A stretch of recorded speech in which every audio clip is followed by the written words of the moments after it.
what I thought I would do tonight, as I oftentimes do, is tell you where I get the ideas for my stories, and I have some quilts I'm going to show you, and I'll talk a lot about family stories.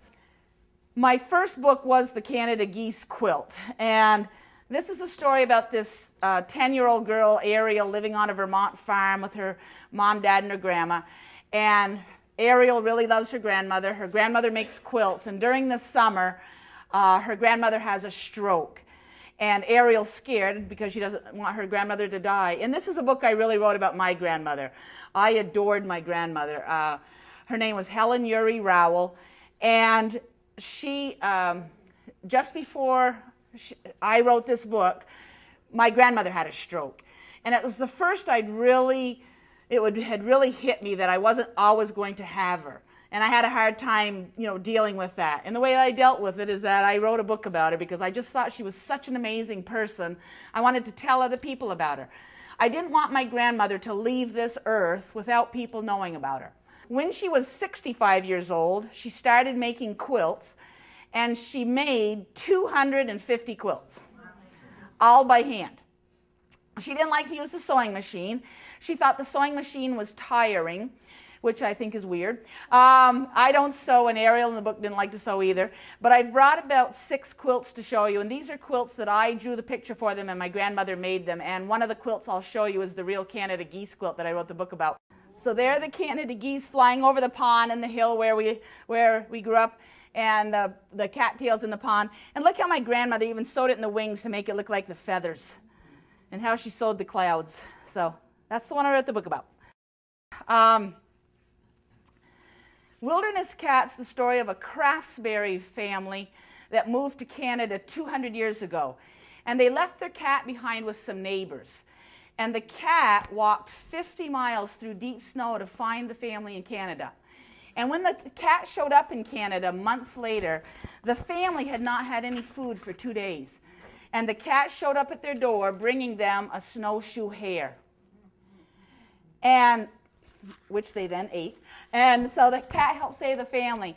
And this is a true story in my family. This girl lived in my family 200 years ago. And then this book, The Bear That Heard Crying, this is the story of this 3-year-old girl named Sarah Witcher. And she got lost in the woods 200 years ago for 4 days and nights. A little 3-year-old girl. A bear found her and took care of her. She thought it was a big black dog. She patted it on the nose. She hugged it around the neck. At night in the woods it was cold, so Sarah curled up right next to the big black dog, to stay warm. And you can imagine, for 4 days and nights, her family and all the neighbors were searching for her frantically. But they couldn't find her. And then they found Sarah's footprints in the mud by the river. But right beside Sarah's footprints were bear tracks. So they thought the bear had eaten her. And since they thought she was gone, they stopped looking for her. And then this man showed up. This man had walked about 25 miles because he'd had a dream the night before. He had the same dream 3 times. In his dream, he saw a little girl asleep under a pine tree with a bear guarding her. And he walked and found Sarah just the way his dream had told him. And you can see he was peeking out of the bushes over here. And Sarah Witcher was my great-great-great-great-great-aunt, and this really happened to her 200 years ago. Gifts from the Sea is based on a true story of back right around 1860, so just before the Civil War, and this happened off the coast of Maine. There was a bad 3-day storm. Some ships sank in this storm. A lighthouse keeper came out of his lighthouse. He saw something floating in the water. It was 2 little mattresses roped together. When he cut the rope holding the mattresses, there was a baby inside. On one of those ships that had gone down, the parents of this baby, trying desperately to save their baby, had put it between these 2 mattresses, hoping it would live. And it did. Well, I'd found out about that story a number of years ago when I was doing research for another book. And I just kind of tucked that story back in my mind thinking, well, someday maybe I'll write a book about that. But I've already told you I'm writing 56 other books, so I didn't think I would actually ever get to the story. But I was sitting at my desk one day, and I was trying to finish up 2 of my books. They were both late, and the editor wanted them done right away.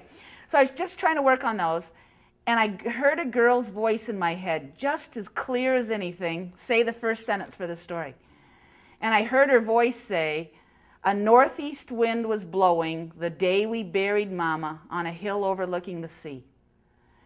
And I picked a piece of paper up and my pencil, and I wrote that first sentence.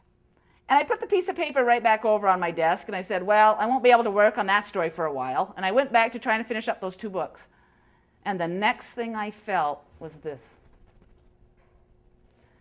And I heard her voice say, write my story. And I looked over there, and nobody was there. And I started arguing with nobody, which probably didn't surprise anybody in my family. And I said, I don't have time to write your story right now. I said, I got to get these 2 books done. I'm sorry. And she said, write my story now. And I said, okay. And I picked up that paper and pencil, and I wrote the story in the next 3 weeks. I've never written a story that fast. She was telling me the story. I could hardly keep up with the pencil. Of course, a year later, when I had to revise this book, she didn't come back and help me at all, so I was mad at her. But, you know, sometimes your characters come and tell you the story, sometimes.